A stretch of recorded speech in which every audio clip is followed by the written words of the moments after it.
Then I'm out here doing some metal detecting, and my third target is an Indian head.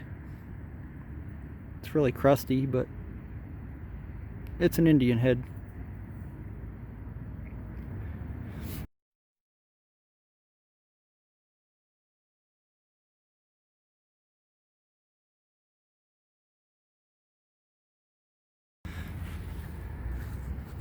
I don't know if you can see this or not, it's getting dark already. It's another Indian head. I nicked it on the back.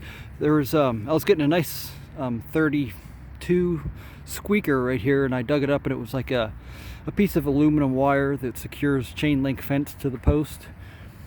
And I covered the hole back in, and I got another squeaker, and it was this Indian head.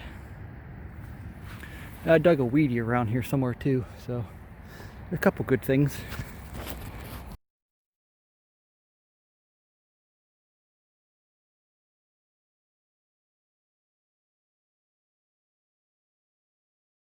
Alright, I want to show you this signal because it sounds good. It's after dark and I moved into the woods. And in here I got my headphones on, but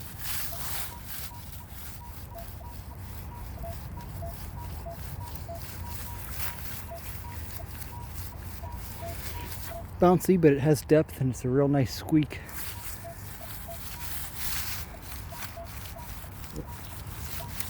This is why I don't do tutorials though, because I don't know what the hell I'm doing.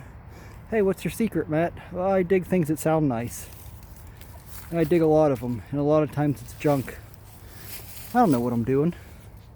It sounds nice, I dig it.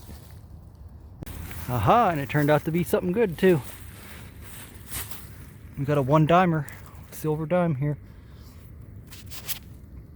Wait for it to focus, there we go. One dime. It is a barber.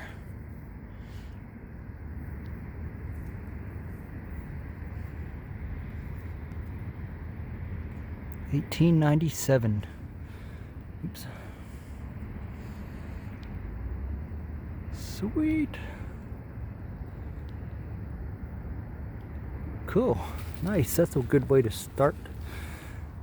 What am I talking about? I've been here for like 2 hours. Alright. Get back to you if I can find anything else.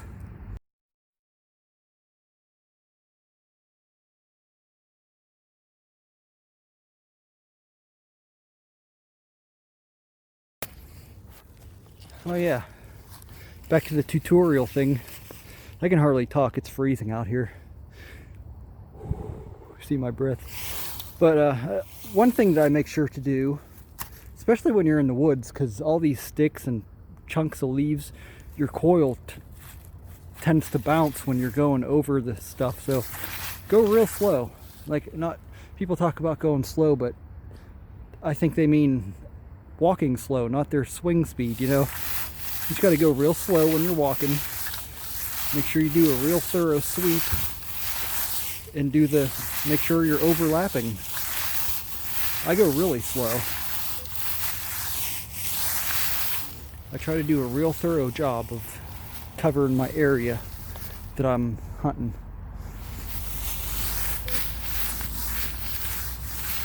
Real slow.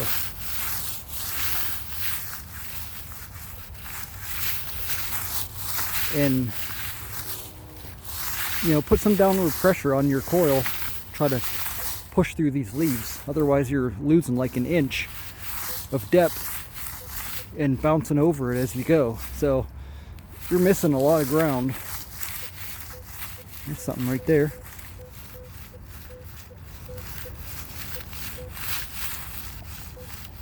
Not a high tone, but I think it's iron. Oh, now there's a squeak in there. And that's another thing, like on a hillside. I'm on a hill here, and you got to be real conscious of what, how you're swinging over it, because when it dropped, it's going to be laying on edge, you know, the angle of the hill. So you have to swing over it a certain way, or it's probably going to sound like crap. See, when I go this way, I'm getting a nice squeak.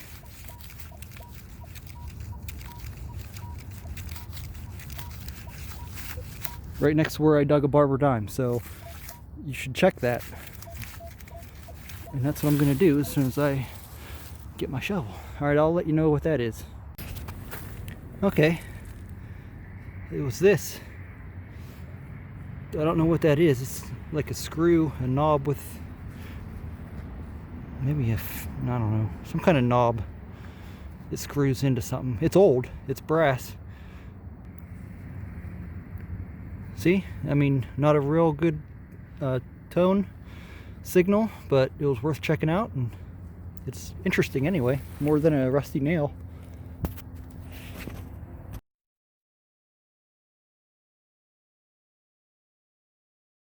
Okay, another mixed signal right there that had some nice high tone to it, but just turned out to be a piece of rusty iron.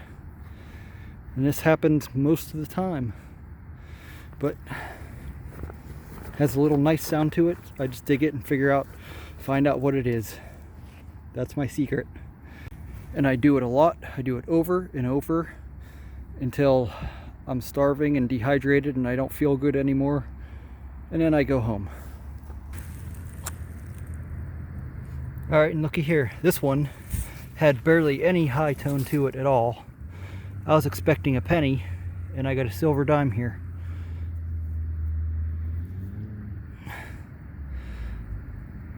Looks like it's another one dimer. Yeah. Oh, please be seated this time. Oh, damn it. Come here, you little rascal. It's another barber.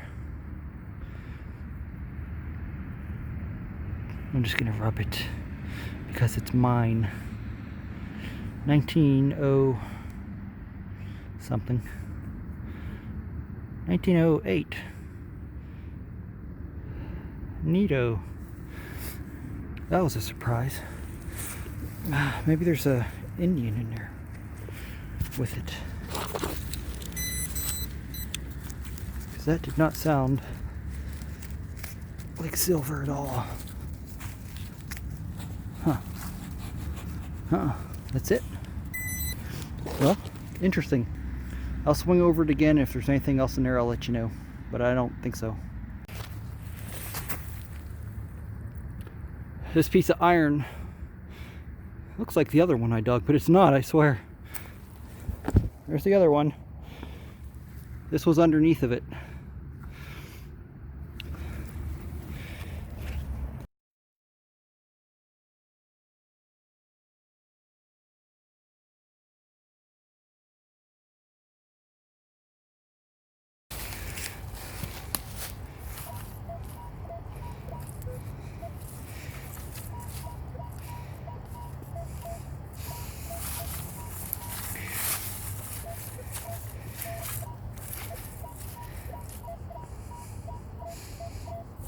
Broken tone and there's iron in there, but I'm gonna check that out. Sounds decent.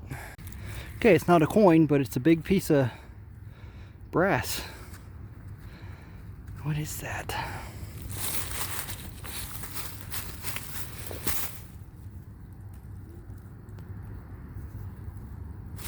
What in the world? Okay. I think like a bridal rosette. Or maybe it's a compact. It's awfully thick though. Huh.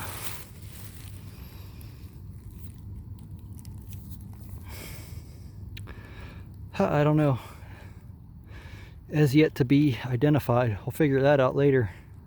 Interesting though. It's weird though, because that had iron tone in it and it wasn't very strong. And it's this giant piece of brass. It was down there pretty deep though.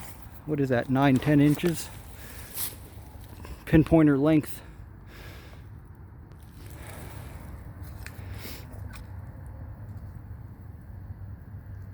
So yeah, 9 inches, 9-10 inches. Okay, next. Oh yeah, and I wanted to add that. Depth. Pay attention to your depth meter. I look for deep tones.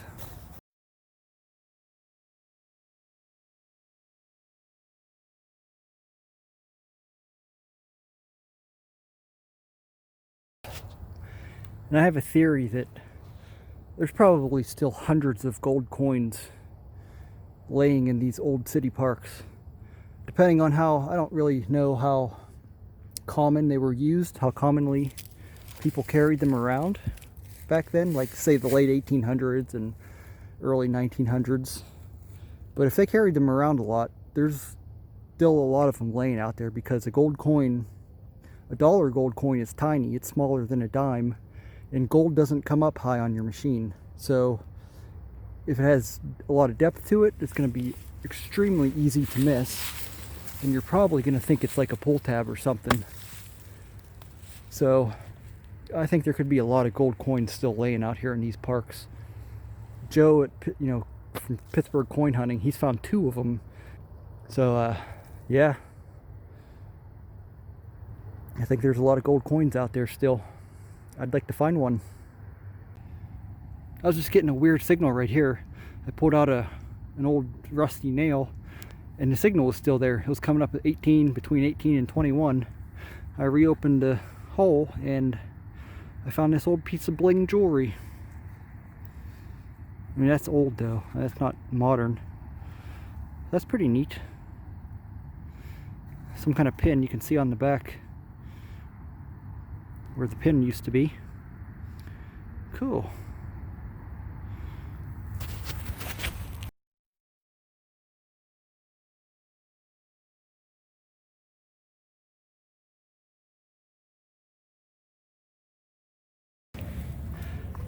I just got a silver dime, and I'm in a spot where people should have swung over at least 1,000 times by now. 6 inches deep, it was saying. 20, 25, 26. Oh crap, I hit it. Right next to a tree root, but it wasn't under it. It's just a rosy. But it's just incredible that it's still here. 1951. Right next to a high traffic area. People should have swung over this 100,000 times. But hey, I'll take it.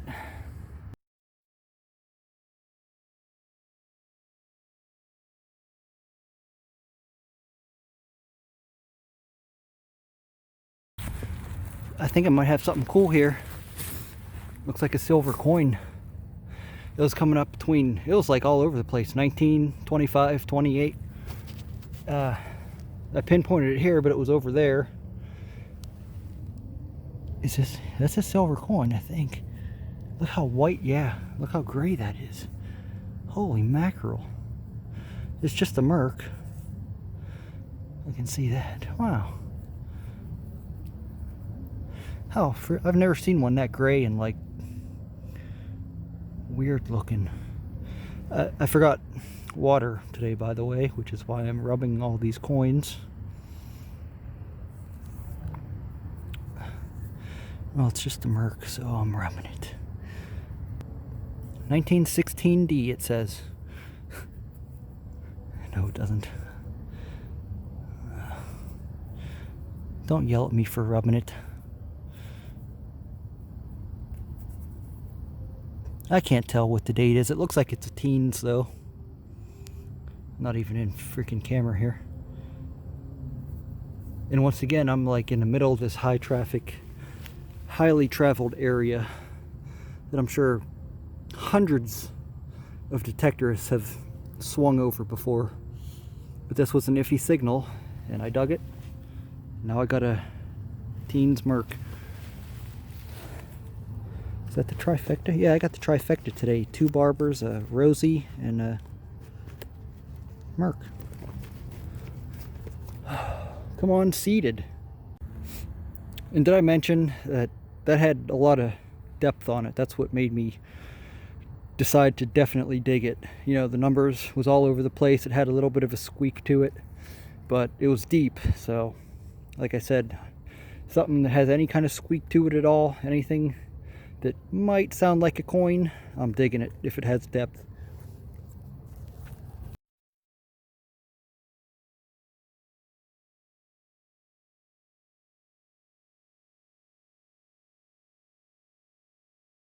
I'm trying to do some more live digs, but I'm getting tired. Right here, I kicked the leaves away already to get closer to it. I have a real sweet. See how my numbers are all over the place? It's like that all the time. So I'm mainly going by sound, but this,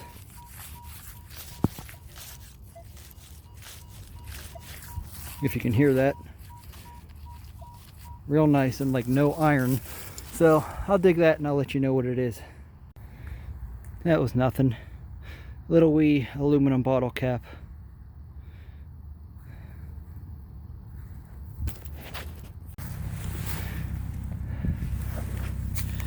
Right here I was getting a choppy high tone and I dug it up. It was a big iron spike.